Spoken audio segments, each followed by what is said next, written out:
El Teatro Prometeo es una de las infraestructuras culturales más importantes de la provincia. Su figura circular permite un encuentro que no lo permite otro espacio, un encuentro con la obra, con el artista.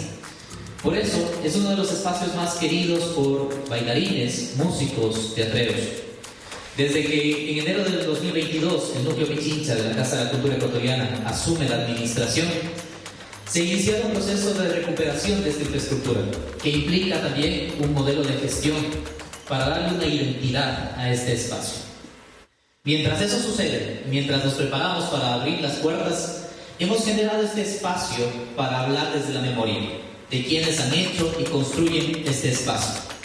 Bienvenidas y bienvenidos todos al primer Reencuentros con el Teatro, el espacio donde compartiremos desde la experiencia, desde la memoria, desde los afectos que han pasado por estas tablas, que han pasado en este escenario a lo largo de sus más de 40 años de historia.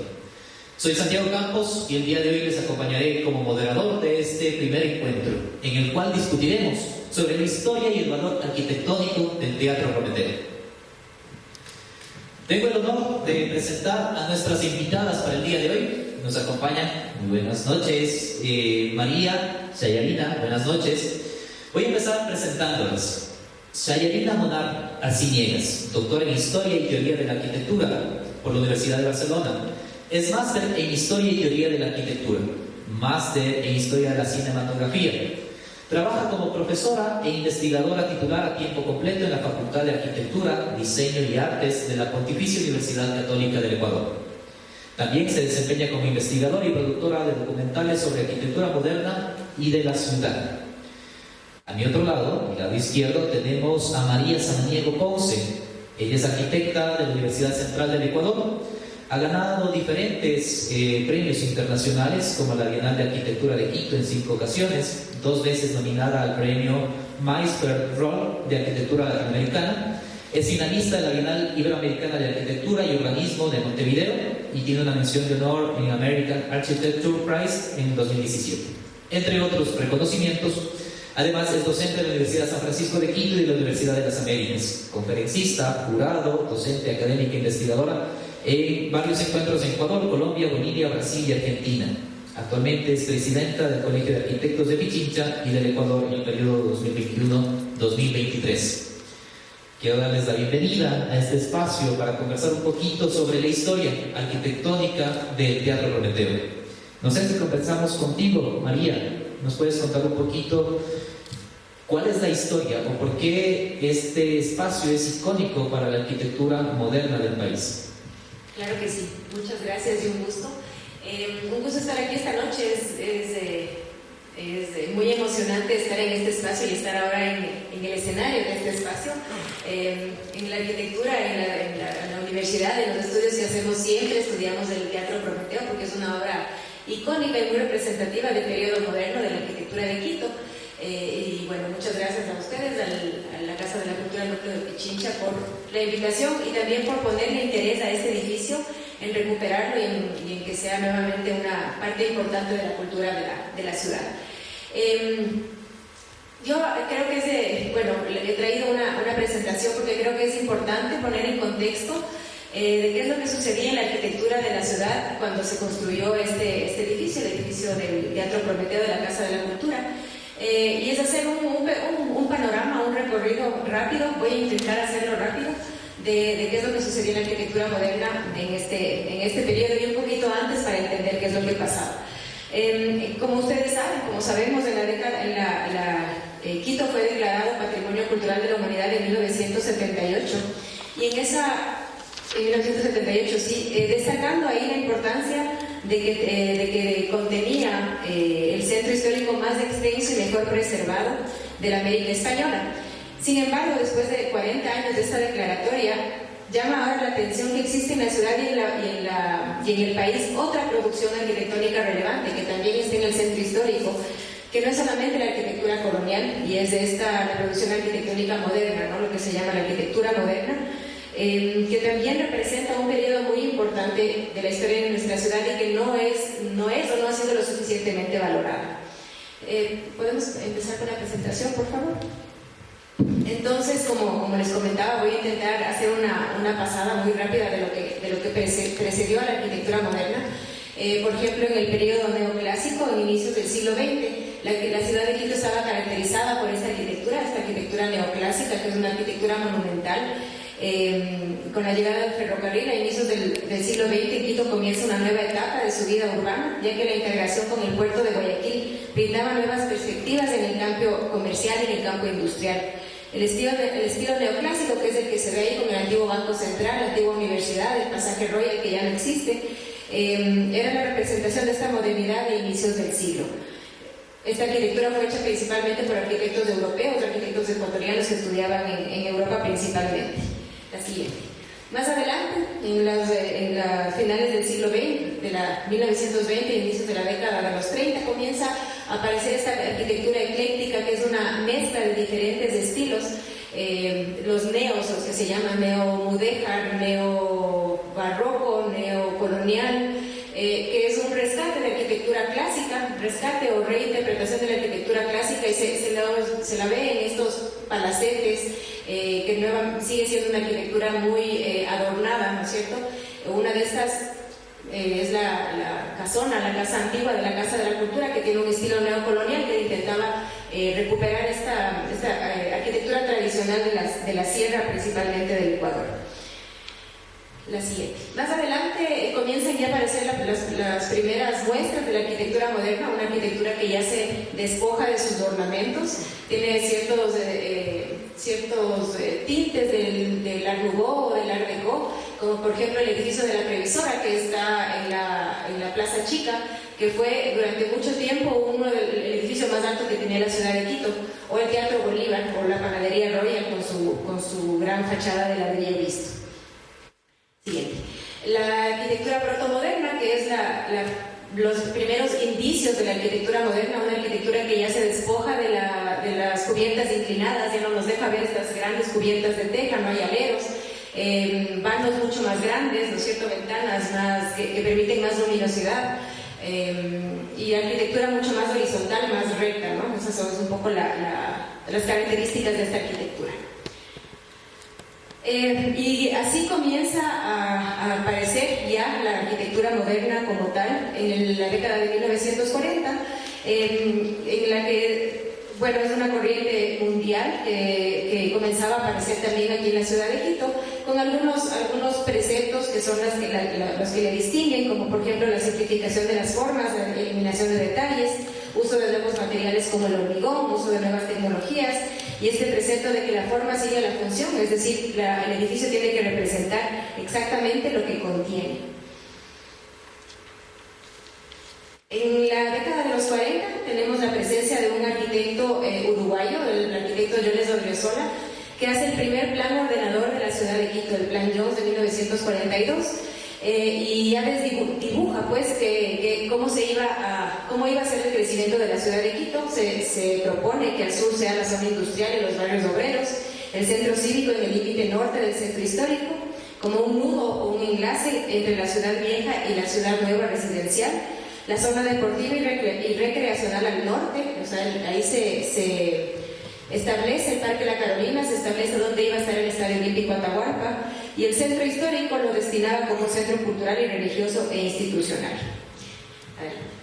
Luego, ya en la década de los 40, 50, en plena Segunda Guerra Mundial, el Ecuador y la ciudad de Quito recibe algunos artistas y arquitectos europeos que ya vienen a trabajar aquí en la ciudad, y comenzamos a recibir de manera directa ya no es la influencia, sino ya la presencia de la arquitectura moderna, ¿no?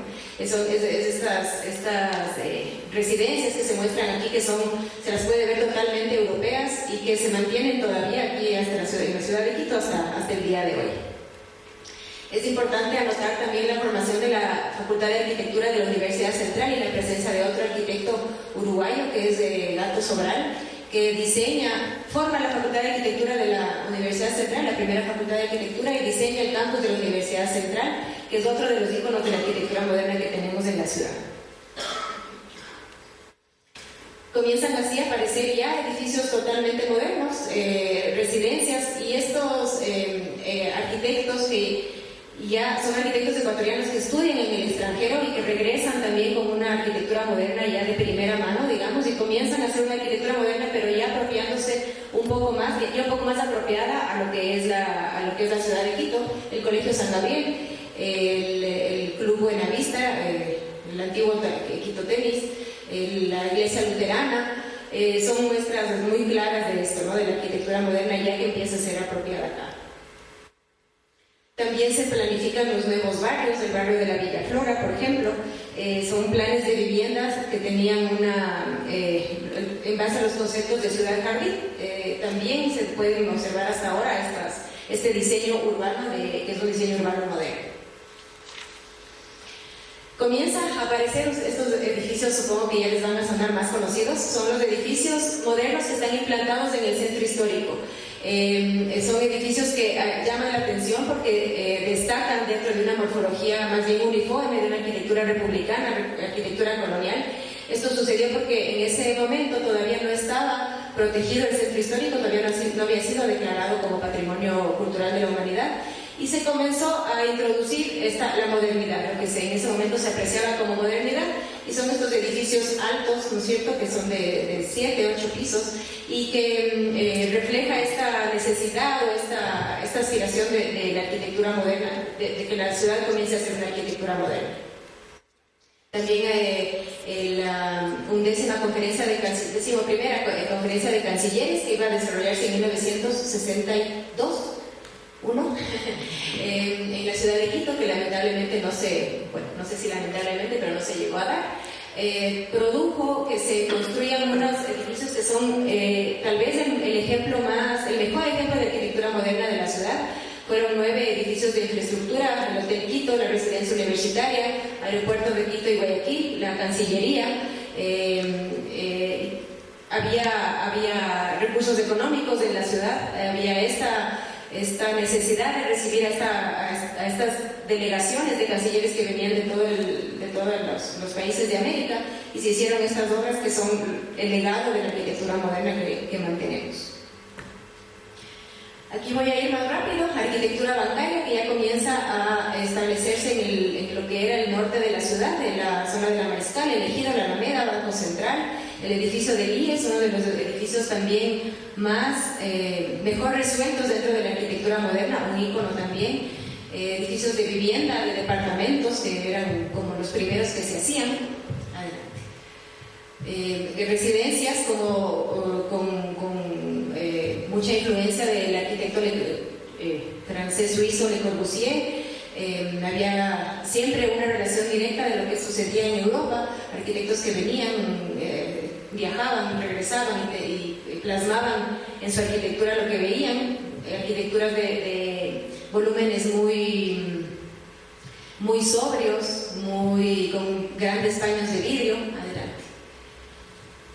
Estaba ahí la iglesia de la Dolorosa también.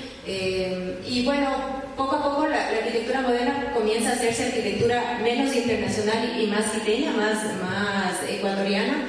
Se comienza también a rescatar algunos elementos como cubiertas inclinadas, los materiales como la piedra, la madera, y así la arquitectura se vuelve más apropiada. La casa arriba a la derecha es una casa que respeta absolutamente el paisaje, el bosque, y se vuelve menos objeto y más de la ciudad y del paisaje. Así seguimos con la década de los 60, puedes seguir pasando rápidamente, la década de los 60, la década de los 70, este es el edificio del municipio, que fue ha sido pues bastante polémico porque va en contra, pero difiere mucho de lo que es la arquitectura de la Plaza Grande, de la Plaza de la Independencia. Es una arquitectura, sin embargo, moderna, muy respetuosa y muy armónica con su época, cuando fue construido, y también con el entorno. Ya casi acabo. Siguen los edificios en altura. El Benalcázar-Vil fue el edificio más alto de la ciudad durante mucho tiempo. Adelante. Edificios de departamentos, de oficinas, y esto sigue siendo la arquitectura moderna. Se considera arquitectura moderna hasta la década de los 70, inicios de los 80. Adelante. Y luego ya se pasa a otras. El edificio de Cespal, un edificio icónico también a nivel regional. por sus características y su riqueza espacial de los interiores. Adelante. Y bueno, esto sigue siendo el panorama, puede seguir. Sigue siendo el panorama de lo que es la arquitectura moderna, tanto en edificios como en residencias, en casas, y que regrésale por favor, y que se extiende también a otras ciudades del país. Esto más o menos era lo que tenía preparado para un poco ilustrar lo que pasaba. Dentro de todo este panorama, el arquitecto Osvaldo Muñoz Mariño fue uno de los principales actores. Tiene mucha obra, y más que mucha es obra de calidad, obra que se la identifica claramente, que es una obra hecha, es una obra de él. Pasaba de ser una arquitectura que no tenía identidad, o que no se le podía identificar, a una arquitectura muy identificable como del arquitecto Osvaldo Muñoz Mariño, un arquitecto de gran sensibilidad, que además de arquitecto era un pintor de los que nos enorgullecemos en la ciudad y en el país. Muchísimas gracias, María. Nos has dado toda una clase histórica de la arquitectura en la ciudad de Quito. Súper interesante conocer todo esto, visitar también estos espacios, apropiarnos de esa riqueza que como ciudad tenemos, ¿no? Que muchas veces la vemos pasar sin un análisis o sin comprender esa riqueza. Shayarina, quisiera ahora pedirte si nos puedes explicar un poquito cuáles esas características de la arquitectura moderna, ya estructuralmente, técnicamente, y también cómo aparece este teatro en el que estamos dentro de esta propuesta. Gracias primero, gracias por la invitación, gracias a la Casa de la Cultura Núcleo Pichincha y a María por la estupenda introducción a la arquitectura de la ciudad. Lo que yo les voy a presentar en realidad trata de concentrarse en la obra de Osvaldo Muñoz Mariño, específicamente en relación a este teatro. Si me ayudas con la siguiente, en la medida de eso intentaré dar respuesta a la pregunta. Bueno, dentro del trabajo de investigación que realizamos en la Universidad Católica, tuvimos el honor de ser depositarios del fondo documental de Osvaldo Muñoz Mariño, que consiste sobre todo en la colección completa de planos, y tuvimos la posibilidad de fotografiar las Biblias. Las Biblias de Muñoz Mariño van desde 1952 hasta el año 2014, y es el nombre coloquial con el que él definía a las bitácoras, que es un cuaderno de notas fundamental en la vida de los arquitectos, en las cuales va registrando sus ideas, su vida cotidiana, su existencia. O sea, literalmente uno puede seguir las bitácoras y entender los distintos momentos en los cuales la vida de Osvaldo Muñoz Mariño, y en este caso el proyecto de este teatro, se va configurando. Si podemos ir hacia la segunda diapositiva. Muchas gracias. El primer apunte que nosotros encontramos en relación al Teatro Redondo para Quito es de febrero de 1962, y eso nos ubica como 14 años antes de su inauguración, un poco más, o sea, 1962 a 1976 sería la data en la cual este proyecto está en proceso de configuración, luego en espera de aprobación y luego muchos años en espera de que culmine su construcción. Por lo tanto, podemos apreciar cómo ya se va configurando la intención de un espacio circular, absolutamente circular. Según nos comentaba Cristina, esto responde a una inspiración, a una motivación y al placer y a la voluntad de dotar a la ciudad de un espacio para las artes escénicas completamente moderno, que rompa las lógicas de la escenografía tradicional, y que por lo tanto, según luego escribieron algunos autores locales, sea el impulso espacial que obligue a que tanto la gente de teatro como de danza pueda provocar otro tipo de actividades escénicas que puedan darse solamente en un espacio circular en el cual no existe una espalda y por lo tanto todos los lados se convierten en activos. que lo podemos conversar luego con María, es una circunstancia de la espacialidad en la que convivimos todos de manera posiblemente inconsciente en el cotidiano, porque nunca estamos pensando en qué momento nuestro cuerpo está dando la espalda a, pero dentro de la tradición del teatro, el actor está protegido por esa espalda. Entonces ese rompimiento que busca promover, provocar y que justamente lleva a muchos debates alrededor de la postura de la Casa de la Cultura, en tanto que se convierte en el cliente y aprueba este proyecto. Luego viene una parte técnica que María nos ayudará con mucho más conocimiento de causa, que es cómo configurar un envolvente que no solamente sea circular, sino que además sea una elipsis y que nos lleve hipotéticamente hacia el infinito, ¿no? Desde la Tierra hacia la totalidad del firmamento, y luego también podríamos imaginar ese movimiento en sentido inverso. Si podemos seguir avanzando, y luego, bueno, a lo largo de los años vamos encontrando siempre estas gráficas y estos apuntes en los cuales va experimentando y explorando las posibilidades espaciales y volumétricas para configurar la idea. Y si podemos avanzar un poquito más, vemos cómo también esto se va llenando como una cuestión de cálculos, en la cual el arquitecto Agustín Patiño va a ser fundamental. Agustín Patiño se conoce como Osvaldo Muñoz Mariño en México, y juntos tienen una relación bastante cercana, por lo menos en lo técnico, con Félix Candela, que es uno de los grandes maestros de la arquitectura en láminas, y esa unión de Osvaldo Muñoz Mariño y Agustín Patiño va realmente materializando ya la parte formal, estructural y de cálculo que va a hacer posible esta edificación. Si podemos avanzar un poquito. Luego hay un proyecto que no se hizo, pero que está también vinculado, que es la idea de un teatro redondo y abierto, del cual se presentaron maquetas en su momento, pero que entre unas y otras negociaciones no llegó a hacerse. Pero me pareció importante ponerlo acá, porque también es esta insistencia en cómo articular el espacio circular, sea por uno u otro espacio dentro de los espacios de la Casa de la Cultura. Si podríamos avanzar. Ese proyecto de este teatro abierto circular tuvo mucha mayor difusión previa a su suspensión, porque es un proyecto no ejecutado, que es lo que tuvo el Teatro Prometeo, en ese momento conocido simplemente como Teatro Redondo. Y si podrías avanzar un poquito. Luego vamos a ver cómo se instala esta figura, y luego tenemos los reportes ya del año 76, en donde Osvaldo Muñoz Mariño va registrando distintas notas que aparecen en prensa en relación ya a la inauguración del teatro.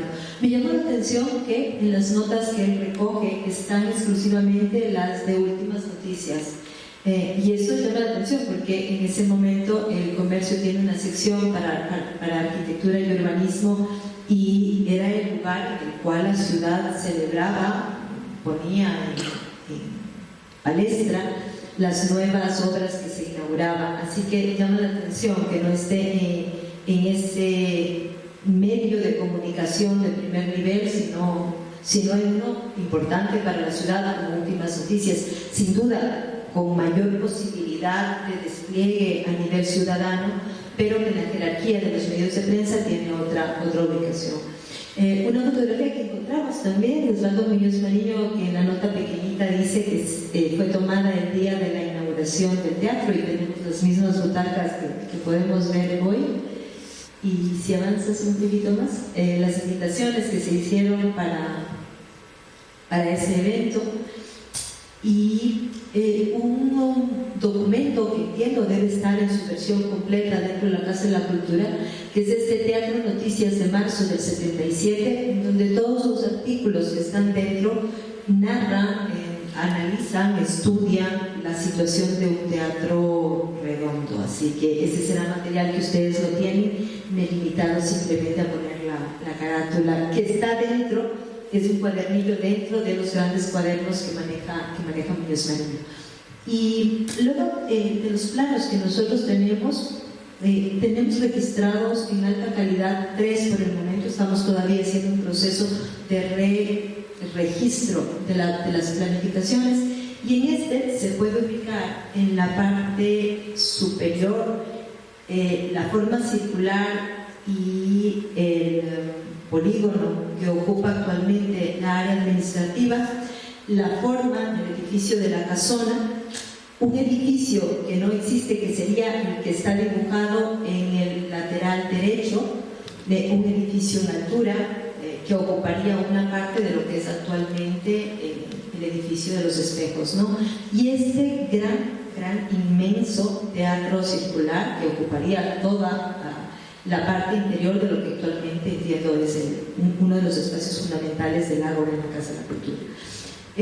Así que bueno, para nosotros tiene mucho valor porque nos permite suponer y generar volumetrías de cómo Muñoz Marín en este caso concebía el tejido urbano de este pequeño espacio, de este microespacio urbano que constituye la Casa de la Cultura.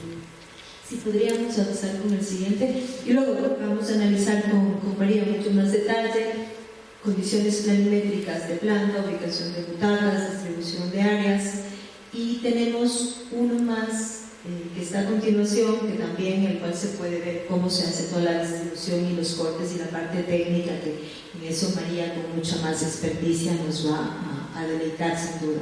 ¿Por qué nos interesan a nosotros estos documentos? Es decir, es tanto el contenido, los dibujos y los registros que en ellos podemos apreciar y podemos leer, y a partir de los cuales podemos intentar unas configuraciones espaciales, pero también su valor histórico como piezas a través de las cuales podemos tratar de reconstituir también procesos, ¿no?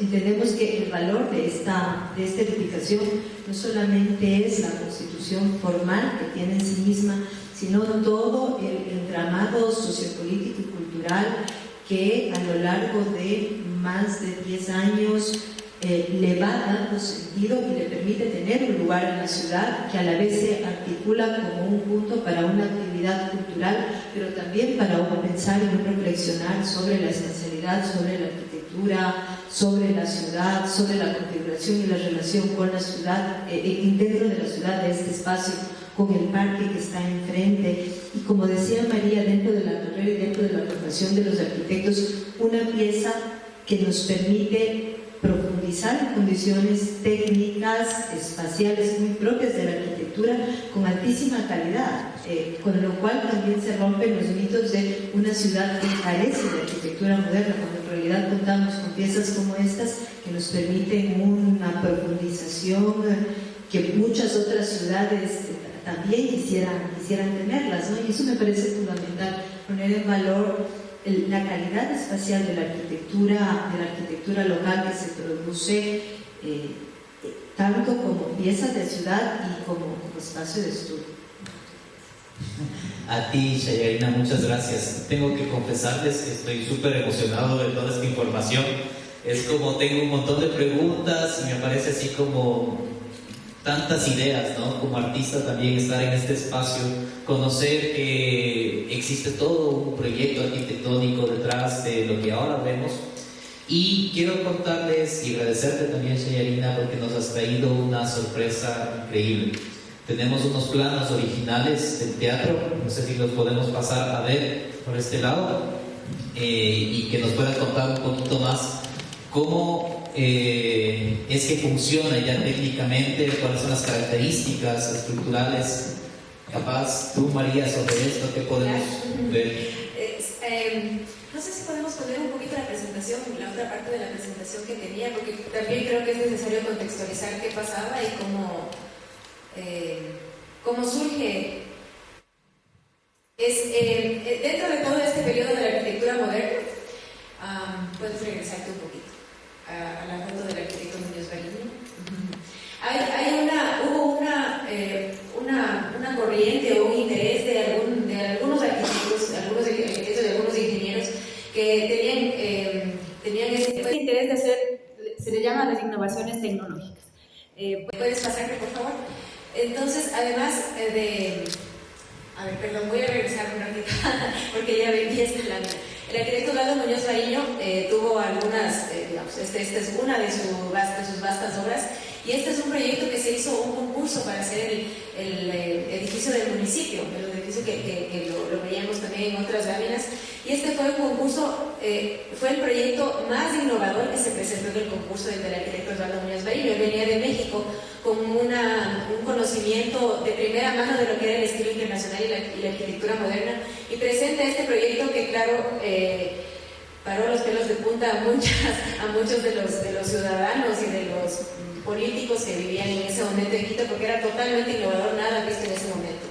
Puedes pasarle. Y tiene también así algunas otras obras, tengo muy poquitas puestas, Chayarina tiene de muchas más y ojalá lo podamos presentar más adelante, pero siempre tenía él esta búsqueda de innovar tecnológicamente, de presentar nuevas alternativas tecnológicas, como por ejemplo la escalera que se ve en esta presentación. Adelante. Había un grupo de arquitectos que tenían este mismo interés, como el arquitecto Agustín Patiño, que es el que construyó el Teatro Prometeo, que hacen estas propuestas, como esta es una propuesta para el Coliseo Rumiñahui. ¿Por qué es una innovación tecnológica? Porque propone un sistema estructural que se iba de lo tradicional. Adelante, por favor. Aparecen también, por ejemplo, estas estructuras que se llaman paraboloides hiperbólicos, que con muy pocos apoyos o muy pocas columnas producen un espacio abierto y limitado, digamos, un espacio abierto sin interrupciones en el ¿Qué es lo que interior. pasa más o menos aquí? Exacto, ¿No? ajá, por eso quería venir. Síguele, por favor. Y aparece esto, ¿no? El paraboloide hiperbólico del Hotel Quito, el otro paraboloide hiperbólico que era la gasolinera Caribe, creo que se llamaba. Adelante, que como ustedes ven son dos apoyos y unas cubiertas que tienen unas inclinaciones o unas curvas que permiten tener estas superficies abiertas tan extensas. También es la capilla del Colegio de la Inmaculada, o bueno, el Gran Teatro Politécnico, que es una obra maravillosa estructuralmente. Adelante. Entonces, bueno, para ponernos en contexto, pues ahí está en esta foto, es una fotografía que está tomada del internet. Se ve el complejo de la Casa de la Cultura Ecuatoriana, que tiene 3 edificios que marcan muy claramente sus estilos. El edificio grande de la Casa de la Cultura, el edificio de los espejos, que se lo llama, que es de un arquitecto francés que se llama René Denis, que tiene una expresión muy brutalista, es muy expresivo, con 2 fachadas distintas, una hacia el parque y una hacia atrás, ¿no es cierto? La otra es la que ya habíamos hablado, la casona, que es la arquitectura neocolonial, y el Teatro Prometeo. Entonces, el arquitecto Muñoz Marinho, que está dentro de esta tendencia, de esta corriente de innovaciones tecnológicas, propone este teatro que... A ver, lo que sucede en una arquitectura tradicional, en una estructura tradicional, es que son las columnas, las vigas, y producen esto una losa, una cobertura. Mientras más espacio necesitamos libre, la estructura se va hacia los extremos, hacia el perímetro, y se hace más grande, porque se necesita cubrir un espacio mayor, entonces tiene que sostener de una manera más fuerte, digamos. Es tanta la innovación tecnológica, o es tan inteligente la propuesta tecnológica que hace, que sustituye estas columnas, que son la arquitectura tradicional, la estructura tradicional, columna y losa, por esta cáscara de hormigón. Se le llama cáscara, que además tiene esta doble curvatura. Es una cáscara de hormigón, que esa es la estructura. Eso es la cáscara de hormigón, el envolvente, es lo que permite tener este espacio abierto tan grande. Y no es fácil, digamos, es complejo hacerlo circular. Si es que esto fuera un cubo, es mucho más sencillo que hacerlo curvo. La estructura sería como una especie de columna circular, o como una pared, columna. Se llama muro portante, es un muro que es en sí mismo la estructura. Pero como te digo, hacerlo curvo y luego cubrirlo es una cosa muy, muy complicada, y es por eso que es tan reconocido y que se lo estudia, ¿no? Así. Y eso es lo que permite que tengamos un área bastante grande, 500 metros cuadrados, sin columnas, exacto, totalmente libre, abierto. Súper interesante. Chayarina, ¿qué es lo que tenemos aquí delante nuestro? A ver, aquí tenemos muchas cosas. Bueno, primero tenemos un plano original que está hecho a mano con una técnica de dibujo que cada día se pierde porque la utilizamos menos en su versión a mano, y todo es más digital. Pero sobre todo yo creo que es la capacidad de síntesis que tiene el arquitecto para en una lámina, en una sola lámina, poder colocar toda la información que nos permite entender tanto cortes, alzados, tratamientos de piso, detalles constructivos, entender cómo va a funcionar el sistema de isóptica, es decir, la inclinación, lo que justifica la inclinación y la dimensión entre cada una de las gradas, representando con estas imágenes la posición del espectador y cómo va a ser su relación visual en función del escenario, de su tal manera capacidad. que donde estés sentado puedes ver. Va a haber absoluta libertad de vista. Y luego también, cuando tenemos los detalles constructivos, los materiales que se van a utilizar en función de lograr optimizar la condición sonora del edificio, porque al ser un teatro debe utilizar materiales que tiendan a ser más porosos, por lo tanto que generen la menor reverberancia posible y que permitan una distribución adecuada del sonido, incluso en circunstancias en las cuales no tengamos la oportunidad de estar cada uno con un micrófono y tener un reproductor de sonido, ¿no? Por ejemplo, María, cuando llegábamos hacía hincapié en este detalle constructivo, en el cual ahí sí le cedo la palabra a María para que nos explique, pero en el cual se puede se explica detalle cómo realizar la adecuada dosificación de elementos y grosores que permitan la construcción, que es la parte de la arquitectura que no se ve, está muy vinculada a la ingeniería. También yo creo que ese es un punto muy interesante en donde la relación ingeniería-arquitectura, como mencionó María, se junta en una expresión absolutamente clara, grácil y sumamente bella, que al final viene siendo una materialización bella, estéticamente equilibrada, proporcionada en sí misma y en relación al entorno que ocupa, ¿no? Y eso es lo que causa que, siendo una capacidad no abundante, uno se sienta siempre cómodo, se sienta abrigado, ¿no? Que también es alcanzar ese equilibrio entre la forma y la dimensión interna, sobre todo en este caso donde la forma, la altura y el grosor de los muros va a estar condicionado a la resistencia estructural que requiere para el área que está delimitando. Entonces, creo que se Me voy a hacer yo un poquito para acá para darle espacio a nuestro camarógrafo que nos pueda mostrar también qué es lo que está pasando, qué es lo que estamos viendo nosotros aquí, y nos ayude mostrando, ¿no es cierto?, cuáles son los diferentes cortes que tenemos acá. Y decía María que de este lado de aquí es la parte de la estructura, de la base. Sí, bueno, aquí se ve claramente, estos son los muros, que son los muros portantes, los muros estructurales, que son curvos y que son el envolvente, ¿no es cierto?, lo que envuelve y lo que soporta también el edificio. Este es un detalle no se llaman escalinas, graderíos, sí, de graderío y porque tienen que tener, como se ve aquí, unas diferentes alturas, no son las mismas alturas para que se pueda lograr estos ángulos que explicaba Shayarina, que da una isóptica adecuada. Entonces, cada uno tiene su altura distinta. Y esto es una de las cosas más interesantes porque el arquitecto Muñoz Mariño propuso que el escenario circular, el escenario redondo que tiene, dice por aquí, 6 metros de diámetro, iba a ser un escenario giratorio. Entonces eso completaba aún más esta escena o esta escena teatral, que además de ser circular, algo que no es usual, un teatro circular, el escenario podía ir girando de acuerdo a la obra, a lo que se presentaba en ese momento, ¿no? Entonces este es el detalle que indica eso, con todo con todas las especificaciones necesarias. Es una losa de hormigón, un contrapeso de hormigón y luego las distintas capas que permitían que el escenario gire. Es también esto en en 3 dimensiones, que se hace una isometría y se explica mejor. Ya quisiéramos que estos detalles se hagan ahora.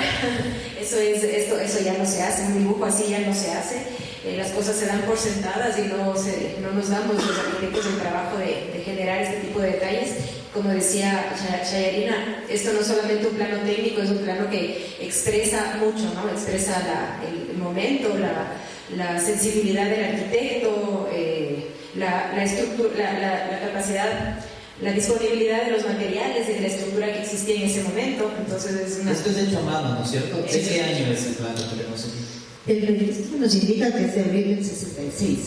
O sea que este plano tiene 4 años antes del inicio oficial del proyecto.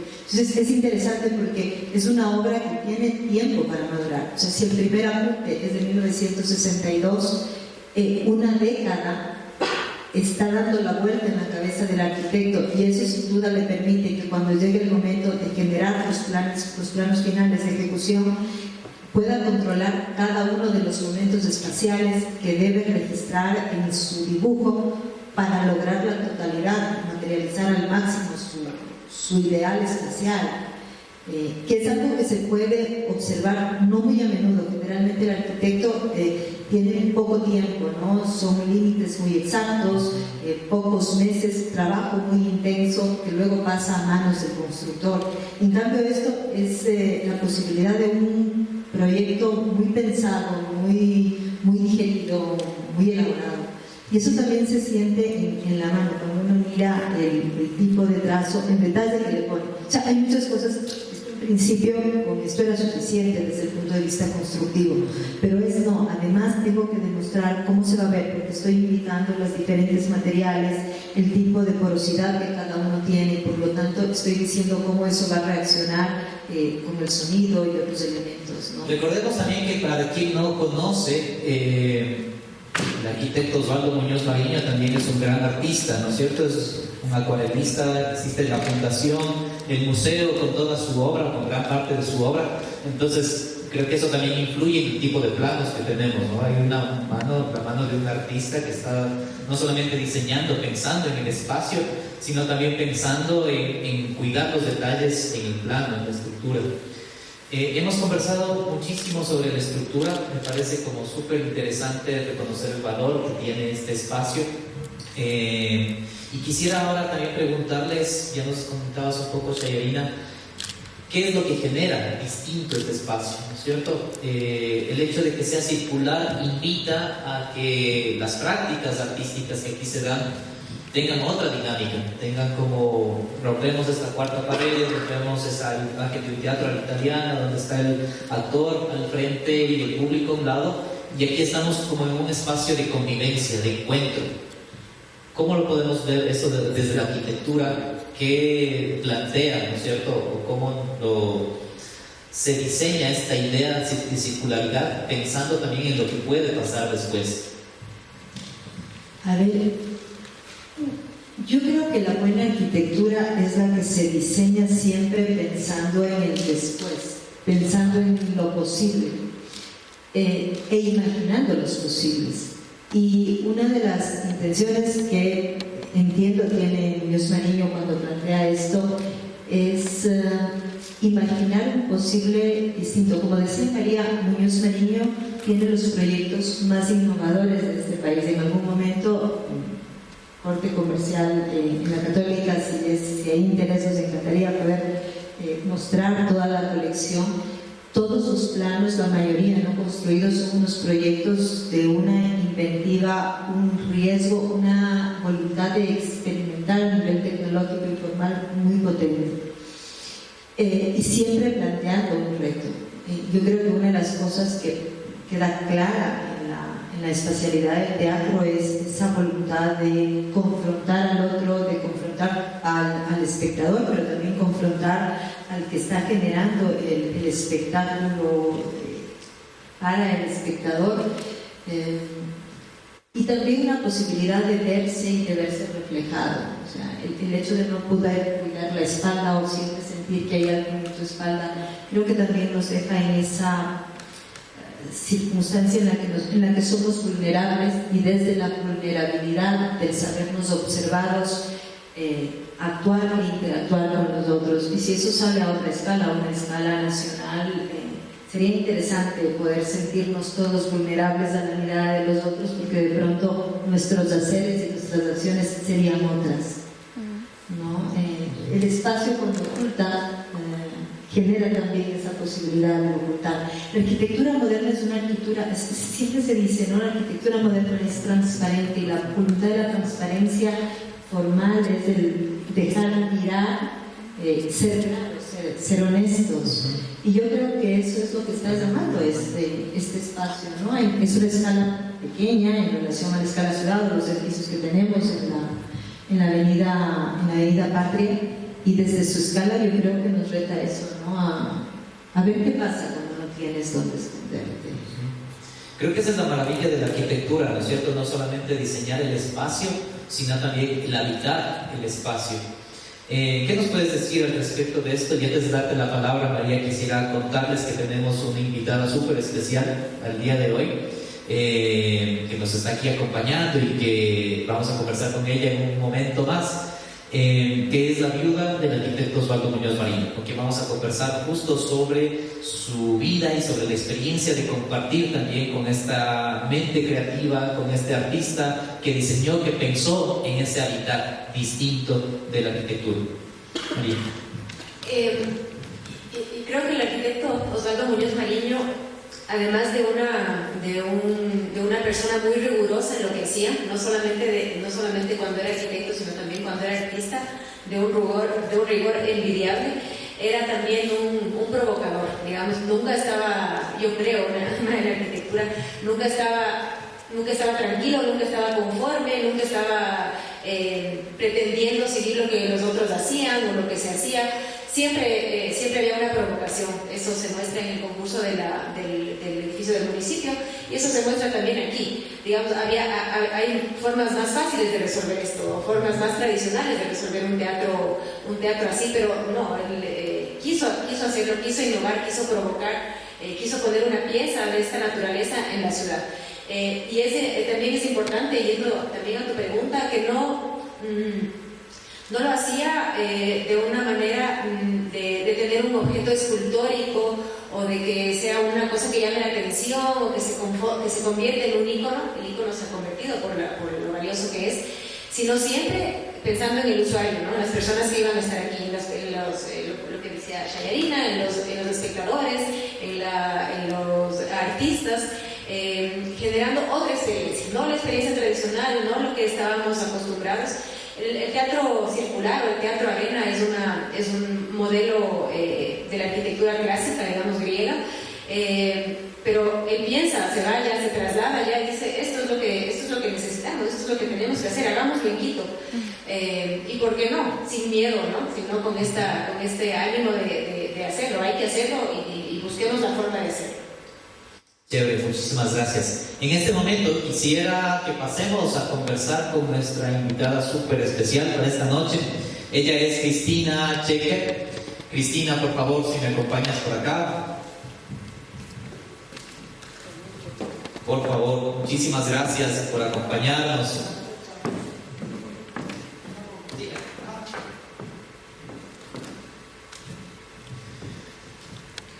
Muchísimas gracias. Ella es Cristina Checker, es la viuda del arquitecto Osvaldo Muñoz Mariño, con quien queremos conversar un poquito también desde tu experiencia. ¿Cómo fue ese proceso de creación? ¿Tú que lo veías imaginar, pensar? ¿Qué pasaba en ese momento?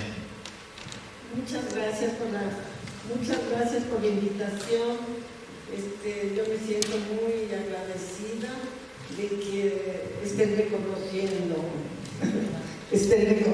esta obra de Osvaldo. Osvaldo fue un hombre muy meticuloso, muy correcto, de un gran humor y siempre queriendo llegar más allá, siempre tenía sus metas. Era muy aficionado al teatro, vivíamos en México y íbamos todas las semanas al teatro porque hay un gran movimiento teatral allá. Y fuimos a ver una obra muy bonita que se llama, todavía está, Bandera Negra, con un actor muy bueno, Enrique Rambal. Esta obra era que el padre esperaba el veredicto del hijo que lo iban a juzgar o le declaraban culpable o lo salvaban. Y este padre está esperando El Benedicto iba desde su casa al tribunal en rodillas, suplicando y recordando las cosas del hijo, desde niño hasta grande y esperando. Una obra muy bonita y era en Teatro Redondo. Entonces a Osvaldo, yo creo que ahí le nació la idea de hacer un Teatro Redondo. Como era tan amigo de Benjamín Carrión pasó por México y siempre nos veíamos y le contó que él quería hacer un teatro redondo en Ecuador. Y Benjamín, que era un gran impulsor, le dijo: Osvaldo, hagámoslo en la Casa de la Cultura. Entonces Osvaldo desde ahí empezó a idear el proyecto y a pensarlo, como bien lo explicó Sayarina, y este es el resultado de ese proyecto y de ese entusiasmo por hacer esta obra. Qué lindo como entender cómo las artes se van conectando y complementando entre ellas, ¿no? Partió de ver una obra de teatro para construir un teatro, sí, para llegar a generar esto. Sí. Hace un momento, antes de que empiece la grabación, nos contabas que la idea era al principio que este teatro pueda girar, que el escenario gire. Claro, el escenario tiene que ser giratorio por el Teatro Redondo, como que lo pide a gritos que sea giratorio. Y cuando estaba ya Osvaldo viviendo acá, pero lo construyeron y no le consultaban nada. Él venía a ver y a una persona que no era ni ingeniero, que era el que se dirigía, le dijo: tienes que hacer el escenario giratorio, porque esa es la gracia y el complemento del Teatro Redondo. Y le dijo: no, pero eso sale muy caro. Y le dijo: no sale caro, son unos ruimanes que giran. Pero no lo hicieron, y siempre estuvo Osvaldo con esa idea de que se hiciera el escenario giratorio. Finalmente, me contabas el otro día cuando yo te llamé que este año se están cumpliendo 100 años del nacimiento de Osvaldo. Sí, Osvaldo cumpliría 100 años ya de su nacimiento.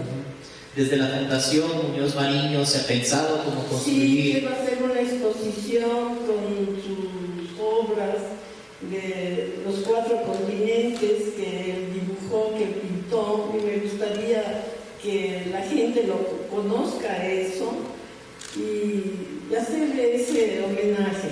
Y tengo nietos, hijos, bisnietos, todos pintan, y yo quisiera también mostrar pequeñas cosas de ellos, pero es como una herencia que me gustaría resaltar.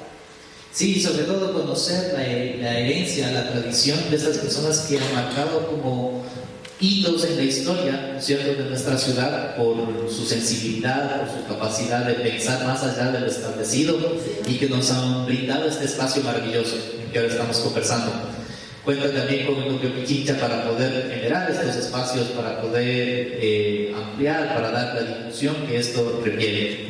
Te agradezco muchísimo, Cristina, por tus palabras. Gracias, y yo les agradezco muchísimo esta invitación y sobre todo este afán, este entusiasmo por resaltar esta obra y porque se restaure y funcione y para lo que la crearon, ¿no? Muchísimas gracias, Cristina. Por la invitación. Bien, retomamos la conversación con nuestras arquitectas que nos han mostrado como toda la visión.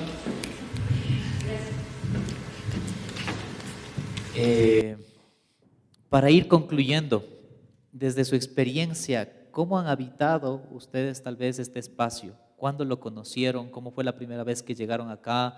Capaz cuando estudiaron, cuando estaban estudiando arquitectura, ¿cómo fue? ¿O alguna vez vieron una obra aquí? Bueno, yo con mi mamá. Mi mamá era parte del grupo de actrices de la Casa de la Cultura y yo muy pequeñita pasé muchos días y muchas horas en el teatro y en los camerines del teatro, o sea, toda la vida. Entre los 5 años, 1976, que es la inauguración, hasta los 10, 12 años. ¿Puedes contarnos un poquito? ¿Había funciones todas las semanas? ¿Cómo era desde tu experiencia? Yo no sé si había, yo recuerdo que tenía que venir acá con mi mamá porque ella tenía función o venía a visitar a alguna amiga o hacer alguna cosa. Y, y nada, yo era pequeña y jugaba y corría y después me quedaba quieta a esperar que me digan ya, nos vamos a casa y nos íbamos. A veces supongo que aquí, supongo que a veces dormida en el escenario, en los vestidores, ¿no? Pero sí, o sea, yo tengo eso de muy chiquita, ¿no? De haber venido y ver esta casa blanca. ¿Ha marcado tu vida entonces este espacio de alguna forma? De alguna forma sí, o sea, yo tengo sí ese recuerdo de muy pequeña y de venir acá, de pasar aquí horas en el teatro. Qué chévere. María, en tu caso. Yo no he tenido la suerte de Shayarina. Siempre me había llamado la atención, digamos, del edificio como tal, porque se destaca, ¿no? Pero luego ya en la Facultad de Arquitectura de estudiante, ahí siempre ha generado y generó mucho interés estudiarlo, revisar los planos, obviamente la historia de los otros edificios del arquitecto Muñoz Mariño. Y yo recién hace 3 años conocí el teatro por dentro, no lo conocía. Y esta es como la segunda o tercera vez que vengo. Espero poder venir más seguido. Estás invitada desde Sí, ya. La programación que empieza en el mes de agosto. Vamos a abrir ya las puertas del espacio. María, quería consultarte una última cosa. Tú nos ayudaste con los planos y con un proyecto arquitectónico que desde el Colegio de Arquitectos del Ecuador habían desarrollado para la recuperación de este espacio. ¿Qué implicaba eso? ¿Qué cambios se necesitan? ¿Nos puedes contar un poquito? Sí, por supuesto. El Colegio de Arquitectos de Pichincha lleva a cabo uno de sus proyectos principales, que es la Bienal de Arquitectura de Quito, que se ha desarrollado, yo creo que en su mayoría de ediciones, en las instalaciones de la Casa de la Cultura. Gracias en la Bienal que fue en el año 2018, hicimos un canje de servicios, digamos, por el préstamo, por el uso de los espacios. El Colegio de Arquitectos contrató un proyecto de rehabilitación del Teatro Prometeo, porque se vio la urgencia de hacer esta rehabilitación. Si es que no se la emprende pronto, se va a ir deteriorando poco a poco. Entonces, digamos, principalmente es un proyecto en el que se respeta 100% la estructura original. Se hacen las intervenciones necesarias para recuperar la cubierta, por ejemplo, que es uno de los elementos más sensibles. La cubierta tiene goteras, pero hay ahora la tecnología o los materiales adecuados para que se mantenga como era originalmente. Y luego se propuso una implementación también tecnológica. Digamos, ahorita el teatro no cuenta con algunas normas de seguridad, por ejemplo, de evacuación, que para que funcione al 100% es necesario implementarlas, así como un estudio acústico nuevo, estudios de iluminación y también una remodelación o rehabilitación de la parte de servicios, ¿no? De los camerinos y etcétera. Este proyecto está listo para implementarlo y es lo que nosotros les hemos entregado a la Casa de la Cultura para que se haga uso de eso. Ojalá haya pronto los medios económicos del financiamiento para hacerlo. Con ese proyecto ya se puede comenzar. Buenísimo, muchísimas gracias. Quiero agradecerles a nuestras invitadas por acompañarnos por toda esta clase de arquitectura que hemos recibido el día de hoy, por conocer y aprender más de este espacio que queremos entre todos habitarlo y que queremos que sea el ícono de las artes escénicas, de la música, que sea un placer para artistas y para públicos también apropiarnos de esta infraestructura de la que ustedes nos han contado el día de hoy. Quiero invitarles también para el siguiente programa de reencuentros con el teatro, que va a ser el 8 de junio, en el cual vamos a tratar desde el funcionamiento de los teatros en la ciudad y vamos a hablar desde las personas que han mantenido este espacio y también otros teatros en la ciudad. Queremos conversar también con los técnicos que han trabajado durante muchos años en este lugar y también en otros teatros de la ciudad. ¿Cómo es esto de programar? ¿Cómo se construye una programación? ¿Qué está pasando con la escena actual en nuestra ciudad? Quiero agradecerles a todos, invitarles a que estemos pendientes de las redes sociales del Núcleo Pichincha de la Casa de la Cultura, donde estaremos informando todo este proceso de transformación, de reapertura de este teatro. Hay muchas cosas que son necesarias hacer desde la infraestructura. La institución está haciendo los esfuerzos necesarios para mejorar poco a poco una planificación técnica diseñada para que este teatro en pocos años vuelva a ser ese espacio icónico y represente el corazón de la escena artística de la ciudad y de la provincia. Muchísimas gracias a todos por acompañarnos y nos vemos en el siguiente reencuentro con el teatro.